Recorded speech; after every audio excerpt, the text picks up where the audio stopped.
Yo guys, and welcome to a new review. Today I will be talking about Die, My Love.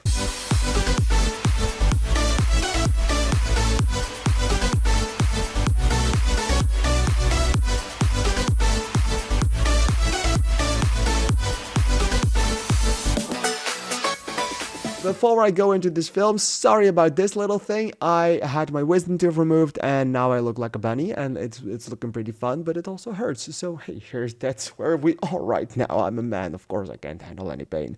But I watched Die My Love. And if we are talking about pain for wisdom teeth, well, you can definitely say that this film hurts a lot too, because holy fucking shit. I knew virtually nothing about this film, and I also think that is the best way for you to get to this film, because if you know what is about to happen, you will try to get used to it and you will not be as mesmerized as I was by it. And I definitely think that this film is better if you don't know anything about it. I don't think it's a great rewatchable film. I think this is a film you have a one and done with. You will never rewatch it again, because the first time you watched it, you were actually thinking, what the fuck, so many times that you don't ever want to go back to it.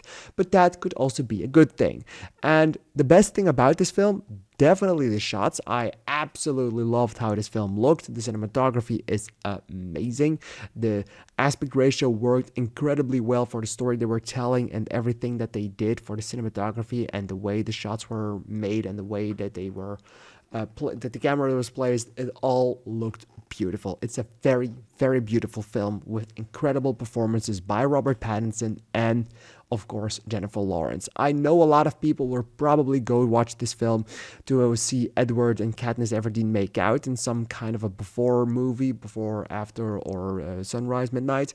And this is absolutely not that. It's a very artsy film. So if you are going to watch this solely for seeing Katniss Everdeen and Edward Cullen together on screen, don't go. You will be very disappointed. This film is very interesting, very unique, and very weird in a lot of ways.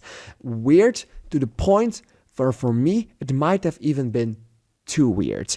And the thing with this film is, I absolutely loved what I was seeing because those performances were so great, and especially Jennifer Lawrence absolutely kills it in the role. She is absolutely amazing in it. But the way that they have her character handle certain things, I know it's an entire gimmick of the entire movie. It's what the movie is about, and the way that Robert Pattinson reacts to these things. It is good for a while, but it felt like there was no definitive story with an A point and a B point to this film. Like, it all seemed to happen in circles. Everything kept happening over and over and over again, and they kept making the same mistakes, and she kept doing the same things. And even though that is very interesting because they continuously do other things with that same gesture, it gets old after a while, and you want the movie to get going. You want the movie to make a point about it, to make a point about something, to have an ending to your story. And I know that this movie might not have had that intention of having an end. Like, some things will ever go down in circles because, well, it's just how humans react to certain things. But I kind of wanted something more of an ending, and it kind of felt like we did not really get that. It felt like it was going into the same circles all over again. Not saying that it wasn't good because of the performances. It was really good, and everything that kept happening was incredibly weird. So you are interested in how it is going to end and how they will act upon it and how they will make things better. And so you will keep having your interest up until the end of the film. It's once the credits start rolling, you will first of all think like, okay, that was incredible. Like, what the fuck did I just witness?